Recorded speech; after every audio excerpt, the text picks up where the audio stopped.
Assalamu alaikum warahmatullahi wabarakatuh. Bandiraɓe on kofnama on gelanama hayruji ɗuɗɗi e barka meɗen be ñalawmare alarba ñalawmare barkiɗinande barkorantere e ñalawmare bo de laatiɗum ñalawmare arandere nder lewru meɗen lewru sumaye he lewru ramadan. Allah hokku en barka ñalawmare hokku en bo barka lewru majum. Allah jaɓanen kuure meɗen, jaɓanen ibadaji meɗen, barka Allah barka annabi jalla ɗum ɗuɗɗina salatu, ɗuɗɗina istinfaru, ɗuɗɗina zikri, ɗuɗɗina jangde alqur'ani, ɗuɗɗina nafilaje nder lewru nduɗo. Inchallah en garti be vidéo kesol hedi ko larani tindinoji application ji meɗen je téléphone android. Kadi en koyi application gotel nder application téléphone android en giɗi en kolla sirriji goɗɗi nder ton.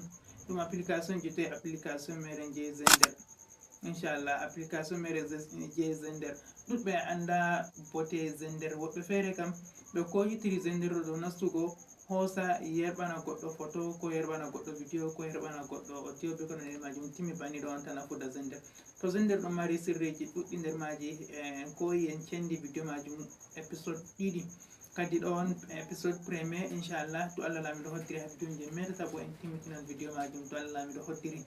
En kolla sirriji goɗɗi feere nder application meɗen je Zender. Ngam majum na bonnugo wakkati en nasta nder vidéo majum bana ni inchallah. Tawi jutto bandam ta laati a keso ha chaîne meɗen je Fasaha TV, habdu abonu ɓawata aboni amiɗona vidéo ɗo like, ɓawata ɓiɗan vidéo man like a partage vidéo man yogo yeeso inchallah. Ko da larata vidéo ɗo e ka fuɗɗa haragare, ta fuɗɗi a laran vidéo man ni waɗanam aka j'aime like. Assalamu alaikum warahmatullahi wabarakatuh. E bandiraɓe on kofnama on gelanama hayruji ɗuɗɗi. Bana en boli a fuɗɗan vidéo en kollan sirriji goɗɗi feere ɗi en anda nder Zender. Enen ko en andi ha Zender ɗum nastugo yerɓa kuje, yerɓana goɗɗo kuje, noy be ko nandi majum ɗo tan en andi. To Zender ɗon mari sirriji ɗuɗɗi ɗi en anda. To yaha en nasta mi holla en sirriji majum nder Zender. Ok, to a nasti nder Zender maɗa bana ni a munya maɓɓitante banni ɓawo maɓɓitango maɗa Zender ma to maɓɓitanima, amma hidde kon artu waɗu mise à jour je Zender maɗa. Ok, to a nasti nder Zender maɗa a laran ha les aɗa waɗi social. Nda haɗo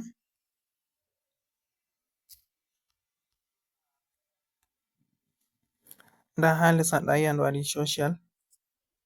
Nda haɗo mi holli ɗo, nda ɗum ɗo haɗo wara nasta ha ton. To a nasti ha ton a yi'an waddante kujeji ɗuɗɗum bana ni. To nda fotigal Zender a telechargean stati. A nasta a lara statiji himɓe je fottani pat a hosa a telecharge.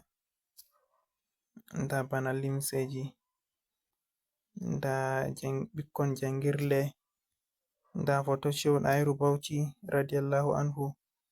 An kam ni nda statiji ka a nasta a telecharge sai je fottani maɗa.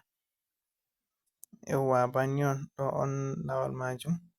Ɗo on lawol arandewol a telecharge stati goɗɗo gal Zender. To a nasti ni a yi'a telecharge, wala haje yago sai a telecharge application gal hunde ɗo.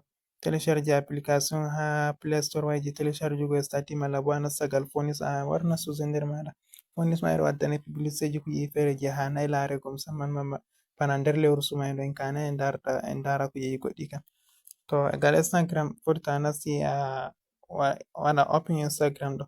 To a yi nder ton direct yarete Instagram haɗo amma ɗo waddana publicité, amma en gaddanta en publicité ji kalluɗi bana je phonis ɗo. To kadi ɗum waɗa munyal ɓawo to publicité an timmi a yi do Instagram, to a mari konta Instagram hollete direct a wata numero maɗa be mode pas maɗa hautante be konte maɗa je Instagram, en ponda en ndara ngam en kulan bo yutugo vidéo majum bana ni, amma haɗata en ponda en giya.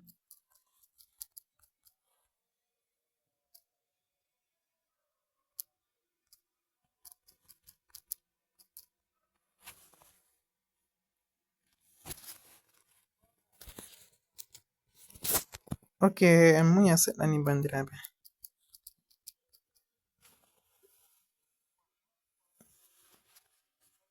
To on giyan direct nda ɗum waddi am ha konti am ha Telegram tammi on pami, amma bo gal Zender to en loro ɓawo jotta kam en lori ɓawo na.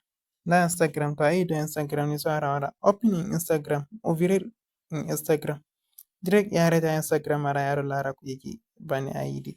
Wala haje sai tefa application majum noyne be ko nandi be majum. To nda Facebook bo to ayiɗi a waɗan banni, nda Twitter to ayiɗi a waɗan banni, nda TikTok ma to ayiɗi a waɗan banni. E accuma non a lara video gal TikTok ko gal YouTube ko gal Facebook foti a hosa copy link je video je a larata go a wara a nasta ha TikTok maɗa hosa iya do ton direct a telecharge video wurta wala watermark ma irada hollata bana TikTok ha sera do windi TikTok do ɗum a telecharge video majum be hakkilo ma ɗo de'iti ɗum hollata maɗa ko ɗumejum. To jotta kam nda en wara open in TikTok en ndara en kulan video man bo ta juta bandiraɓe, amma en dakita haɗɗo seto en meti waɗugo en metan en ngaɗa darser ɗiɗabre dow video majum en gina video majum juta inchallah. Video man ngol jutiri pat ta ngol ɓura minti jeɗiɗi ko jetati e banni ngam hala laroɓe.